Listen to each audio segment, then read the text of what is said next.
Mas, kenalan dulu mas. Siapa namanya mas? Pendi mas, dari Madiun mas. Oh, Mas Pendi dari Madiun. Iya. Di Jepang itu udah berapa lama mas? Ini angkatan kedua mas, dulu udah 3 tahun pulang terus ini berangkat lagi. Oh, gitu. Iya. Dulunya berarti magang atau gimana mas? Dulunya Kensu mas, iya magang di Yamaguchi Keng. Dulu pekerjaannya di bidang apa mas? Dulu di Kogyo Hoso mas, pengepakan. Pengapakan apa mas? Itu bahannya baterai mas, kadang juga cat yang masih kona itu bubuk. Oh kayak gitu. Dulu pas mau masuk ke Jepang atau seleksi Jepang ya, itu mas tuh lulusan apa waktu di Indonesia ya? Dulu ikutnya IM mas, IM Japan. IM Jepang. Iya. Di daerah mana? Di Lembang kalau waktu itu saya ininya Bandung ya berarti? ya dari Bandung Lembang. Oh gitu. Itu mas ikutin seleksi Kensuse itu di IM Jepang itu ngelewat langsung LPK IM Jepangnya langsung datang ke situ atau mas dari sekolah atau kayak gimana? Kalau alurnya sih ya tetap lewat LPK mas, daftar dulu di LPK, terus nanti kan tes pertamanya kan ada ini tes rekrut. Ya. Nah kalau misalkan tes rekrutnya lolos, nanti ada lagi ini mas, masuk ke pelatihan daerah 2 bulan 10 hari, terus selesai itu ada lagi pelatihan di pusat 2 bulan 10 hari lagi. Jadi totalnya Sekitar 7 bulan 8 bulan lah mas. 7 bulan 8 bulan. Iya. Itu prosesnya ya. Iya, prosesnya 7 bulan 8 bulan itu. Itu selama di IM Jepang itu tuh kira-kira kalau untuk rating cost atau pengeluarannya itu berapa mas? Kalau dulu sih saya cuma habisnya sekitar 18 juta mas. Yang di LPK 13 juta. Terus yang di pasti pelatihan daerah 3 juta. Iya, yang di LPK 15 juta mas. 15 juta di LPK, terus yang di pelatihan daerah 3 juta buat makan. Mungkin ada dari teman-teman yang nggak tahu itu LPK. LPK tahu mas? LPK itu apa mas? Lembaga pelatihan kerja kan? Oh iya ya. Itu berarti di LPK tersebut tuh udah include sama bahasa Jepangnya ya mas? Iya, jadi dana 15 juta itu udah termasuk pengembangan LPK. Semuanya iya, berarti belajar bahasa mulai dari awal sampai kita berangkat itu tanggung jawab LPK. Maksudnya misal ada kita gagal di daerah pelatihan 1 atau pelatihan 2, nanti kita balik lagi ke LPK, nggak bayar, udah gratis. Jadinya sampai ke Jepang. Oh, sampai ke Jepang tuh 18 juta ya berarti? Iya, totalnya. Oh, totalnya. Itu Kalau di pelatihan pusat mah udah nggak bayar mas, udah ditanggung perusahaan penerima. Oh gitu, berarti ya sekitar segituan ya. Iya. Tapi beda daerah kayaknya beda ini ya, beda Sama kosnya. mas, sama itu kan kalau IM kan satu Indonesia dikumpulin jadi satu nanti. Cuma yang pelatihan daerah doang yang beda. Misalnya daerah kan ada di Cirebon, di Jombang, di Semarang, berbagai daerah ya. Bandung, ya kan ada semua. Kalau pusatnya sama dijadiin satu. Itu apa kayak berarti kan itu IM Jepang itu kan punya pemerintah Pak ya? Iya, itu programnya pemerintah kan, kerjasamanya pemerintah. Tapi kalau LPK biasa tuh kayaknya standarnya lebih dari itu kayaknya. Tahu nggak? Biayanya? Iya. Ya bisa jadi sih. Ya bisa jadi, karena itu programnya swasta ya. Iya, kalau swasta biasanya lebih mahal, soalnya kan kalau orang kan biasanya cari yang IM dulu, yang negeri dulu kan. Iya. Nah, misalnya negeri nggak lolos, nggak tembus, baru ke swasta. Biasanya kan kayak gitu, makanya swasta lebih mahal. Keuntungan dari IM itu apa mas? Kalau ikut IM mah untungnya ya pas pulang dapat tunjangan mas, dapat tunjangan dari IM waktu dulu 60 mang 60 mang tunjangan. Itu di luar Nengking. Di luar Nengking. Wow. Nengking beda lagi tuh. Kalau sama nengkingnya mah bisa hampir 100 memang kali. Uang pensiunnya. Iya, emang iya buat usaha kan. Kalau di bahasa Indonesia mah kemarin tunjangan modal mandiri. Oh gitu. Iya, Jadi iya. lumayan ya. Ya lumayan.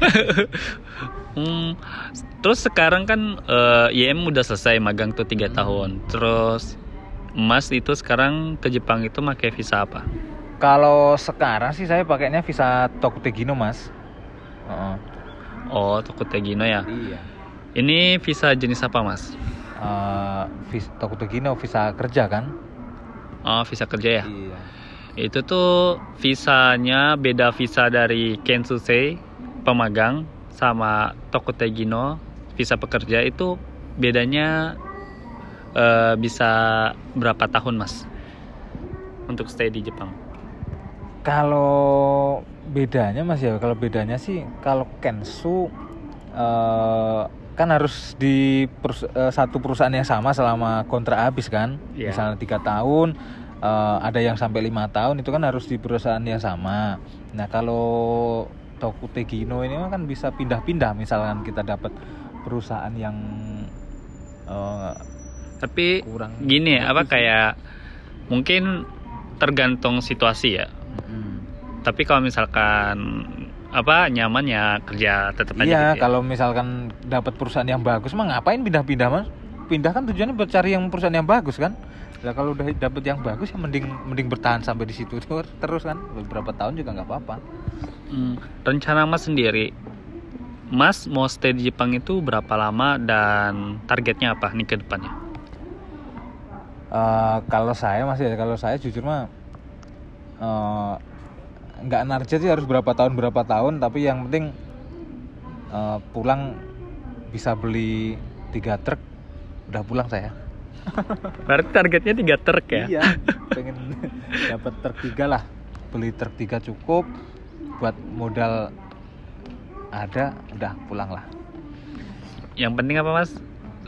Kerjanya lebih semangat lagi dari ini kayaknya. Iya, ya wajib Mas, kalau di luar negeri apalagi di negeri orang kan Mas ya, kerja harus semangat lah, nggak boleh cengeng.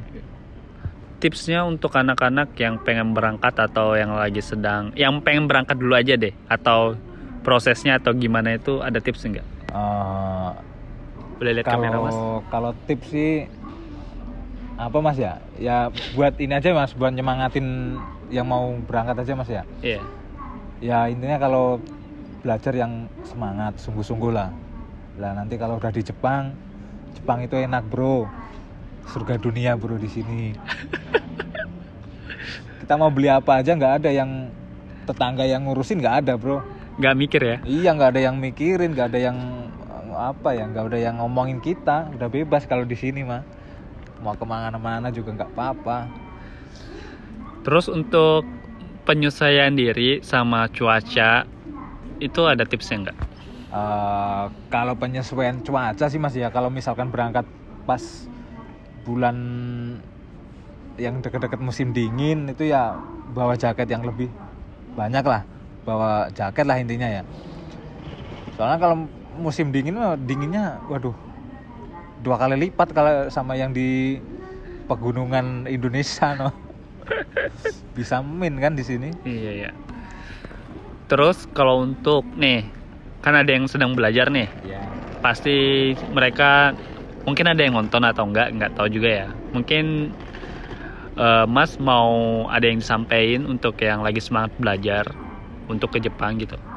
Ya itu tadi Mas, intinya ya belajar yang semangat, sungguh-sungguh, biar cepet-cepet dapat perusahaan, terus cepet terbang ke Jepang, biar bisa cepet kerja lah intinya.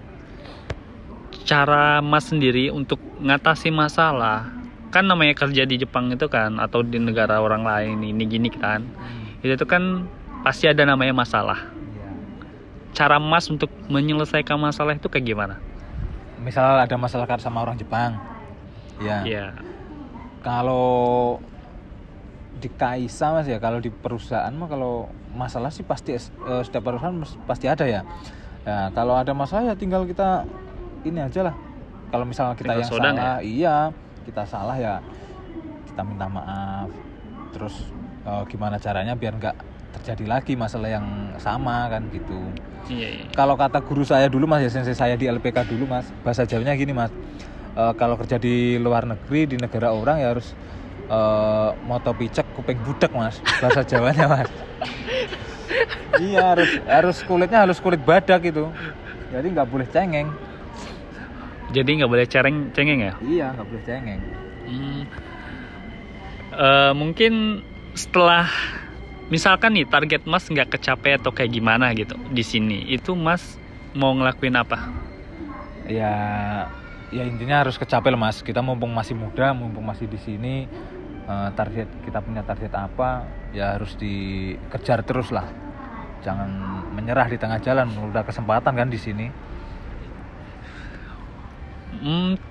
Kan banyak juga sih orang-orang yang nggak tahu, ada yang bilangnya Jepang itu keras, Jepang itu indah, Jepang itu. Menurut mas sendiri nih, image mas sendiri yang udah ngerasain di Jepang, terus udah pernah lama dulu di Jepang ya, di Yamaguchi, itu image mas sama apa Nihonjin atau orang Jepang atau seikatsunya atau kehidupan di Jepang itu kayak gimana image-nya mas tentang orang Jepang? Kayak mungkin rajin, mereka ramah, mereka apa atau gimana? Ya sebenarnya kalau masalah orang-orangnya mas ya itu ya nggak cuma di Jepang sih, di seluruh dunia juga sama kali mas. Ya ada orang yang ramah, ada orang yang baik, ada orang yang iseng lah ya kan, ada orang yang rese. Itu mah di Indonesia juga kan banyak yang kayak gitu kan. Jadi tinggal kita yang menyikapinya aja mas. Kalau orangnya kurang ramah atau iseng, jahil ya udah jauhin aja, nggak usah. Kalau bisa nggak usah cari-cari masalah di sini lah. Orang kita itu di sini kan numpang. Iya ya, bener ya. Mungkin udah sampai sekian aja video kali ini. Mungkin berikutnya kita akan bikin video lagi dan kita akan menginterview lagi orang-orang Indonesia yang bekerja di Jepang ataupun orang Indonesia yang menetap di Jepang. Kita akan mencoba mungkin minggu depan